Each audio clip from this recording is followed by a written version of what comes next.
Bab 826. Sebab akibat yang tidak bisa diputuskan. Apa itu domain pedang? Mileye tidak mengerti dan tidak begitu paham. Namun, dia bisa merasakan domain pedang pria berbaju biru dan domain pedang ini membuka pintu baru untuknya. Menggunakan pedang untuk membentuk domain. Mileye menatap pria berbaju biru, "Senior, aku tidak tahu bagaimana memahaminya." Pria berbaju biru tersenyum dan berkata, "Itu normal, kamu juga jangan berpikir untuk memintaku mengajarimu. Hanya dengan kamu memahaminya sendiri, itu baru akan menjadi milikmu sendiri. Pahami dengan hati, percaya pada dirimu sendiri." Mileye terdiam. Pria berbaju biru berkata lagi, "Dalam kehidupan ini, memang akan lebih baik kalau ada orang membantumu, tapi kamu jangan berpikir untuk meminta bantuan orang dalam melakukan segala hal.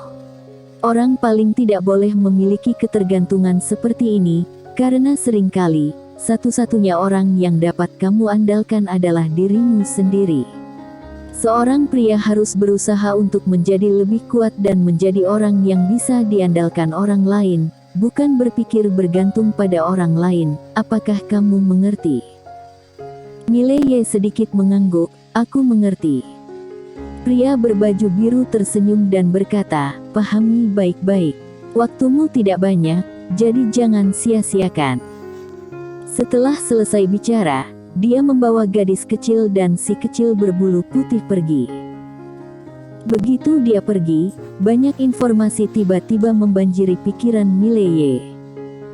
Itu adalah beberapa pengalaman tahu pedang pria berbaju biru. Setelah beberapa saat, Mileye duduk, kemudian mulai bermeditasi. Meditasi.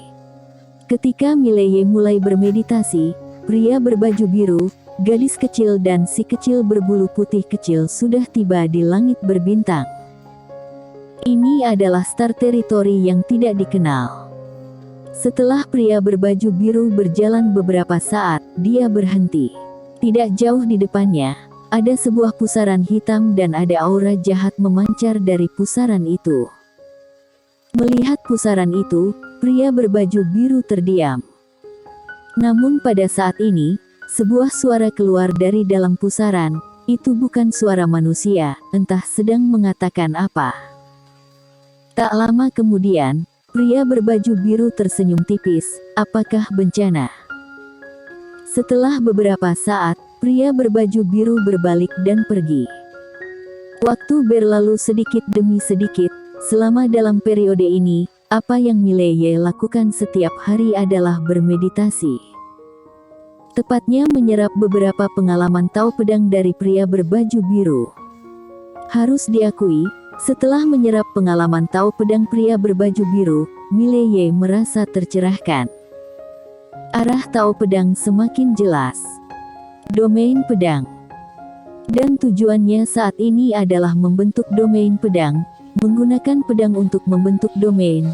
Tepatnya, dia harus menggunakan jiwa pedang untuk membantu. Dan bagaimana melakukannya? Pria berbaju biru tidak memberitahunya. Mileye harus memikirkannya sendiri. Bagaimana cara menggunakan pedang untuk membentuk domain? Ini adalah sebuah pertanyaan. Pria berbaju biru datang ke rumah bambu. Gadis kecil dan si kecil berbulu putih di sampingnya keluar tanpa mengganggu pria berbaju biru. Pria berbaju biru duduk bersila di depan potret wanita itu, untuk waktu yang lama tidak berbicara. Pada saat ini, pintu bambu tiba-tiba terbuka, dan wanita rok kain berjalan masuk. Pria berbaju biru tersenyum tipis, "Lama tak bertemu." Wanita rok kain itu berkata pelan, "Ini bukan tubuh utamamu." Pria berbaju biru mengangguk, "Hanya sebuah ilusi, bayangan ilusi yang melewati ruang waktu." Wanita rok kain berkata dengan suara berat, "Apakah kamu ingin melepaskannya juga?" Pria berbaju biru berkata dengan lembut, "Jalannya hanya dapat dilalui oleh dirinya sendiri, tidak ada orang lain yang dapat membantunya. Manusia selalu harus melalui beberapa kesulitan. Wanita rok kain bertanya, kamu tidak bermaksud memberitahunya asal-usulnya? Pria berbaju biru menggelengkan kepalanya, waktunya belum tepat. Dia masih terlalu lemah sekarang. Wanita rok kain berkata, oleh karena itu kamu meninggalkan foto di sini. Pria berbaju biru mengangguk, dia lebih cepat dari yang aku duga, sudah lumayan. Tentu saja, itu masih tidak cukup. Wanita rok kain berkata dengan serius, 4 dimensi tidak ada tandingan kalian lagi, bukan? Pria berbaju biru tersenyum, tapi tidak berbicara. Wanita rok kain berkata lagi, tapi aku merasa kalian takut akan sesuatu. Pria berbaju biru menggelengkan kepalanya, beberapa hal tidak bisa diselesaikan hanya dengan berkelahi. Setelah mengatakan ini, dia menoleh untuk melihat Mileye, dia terlalu rumit. Wanita rok kain berkata dengan serius, identitasnya bukan hanya berkaitan dengan wanita bergaun polos. Pria berbaju biru berkata dengan pelan, aku juga, baik aku maupun dia tidak berani memutuskan masa lalu Mileye. Wanita rok kain sedikit bingung, kenapa? Pria berbaju biru menatap wanita rok kain, karena tidak bisa diputuskan. Mustahil. Wanita rok kain segera mengerutkan kening, bahkan kamu dan dia pun tidak bisa memutuskannya, bagaimana mungkin? Pria berbaju biru tersenyum dan berkata, kami juga bukan maha kuasa.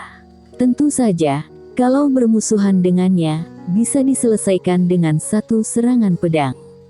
Tapi masalahnya bukan ini, jadi, kami tidak bisa menggunakan cara keras padanya. Dan meskipun menggunakan cara paksa, kami juga tidak yakin akan berhasil.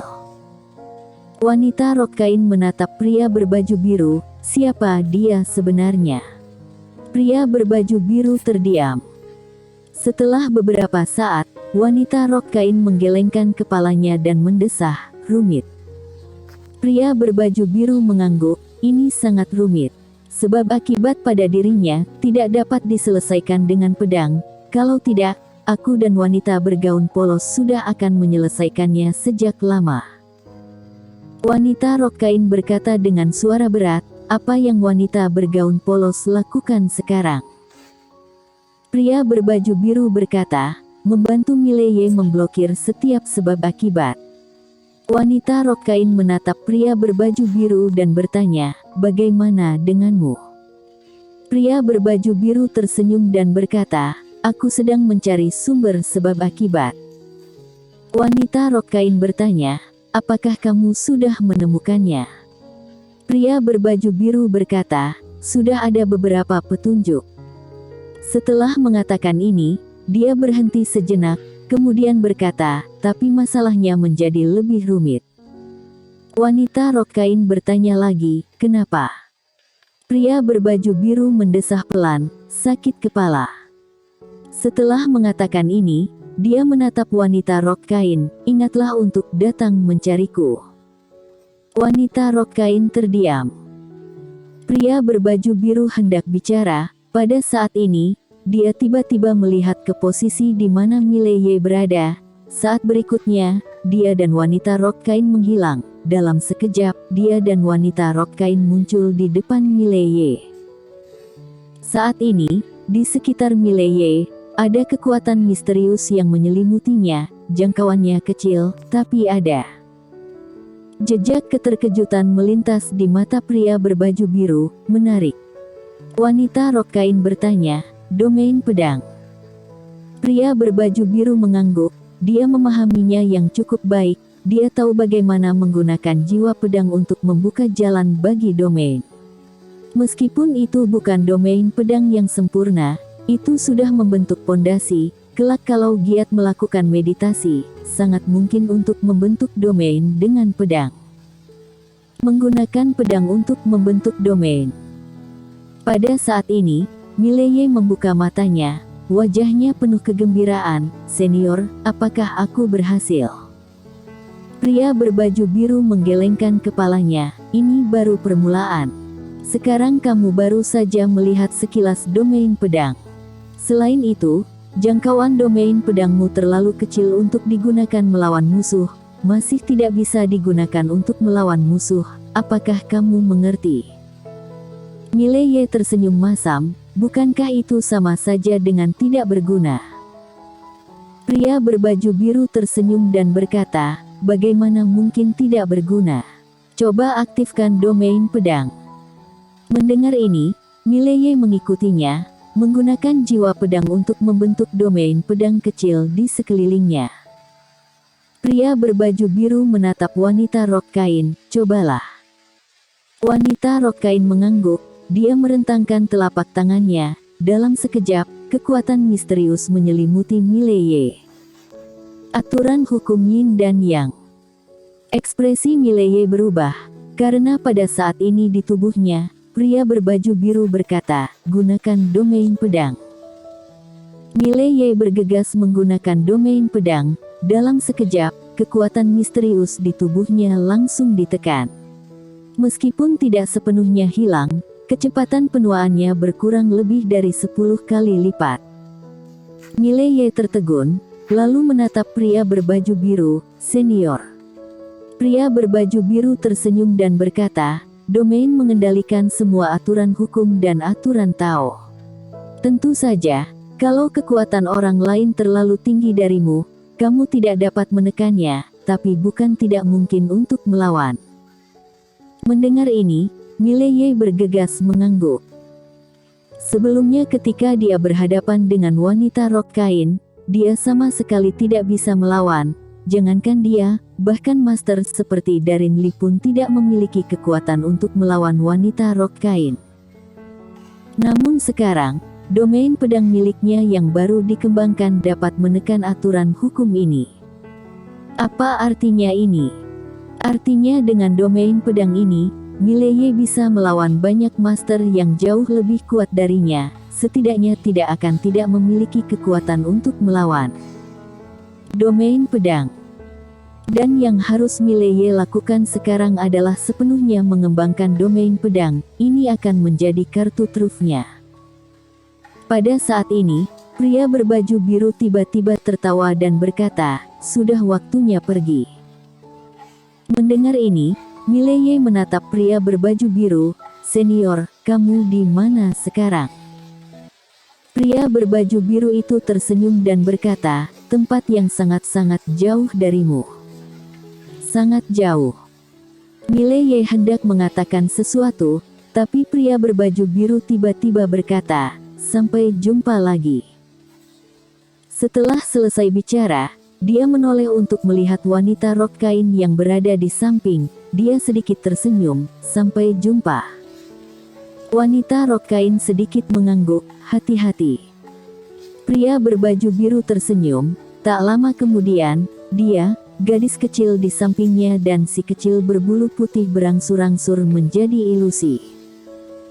Gadis kecil itu melirik Mileye, lalu melambaikan tangannya, ingatlah untuk membawa lebih banyak manisan labu lain kali.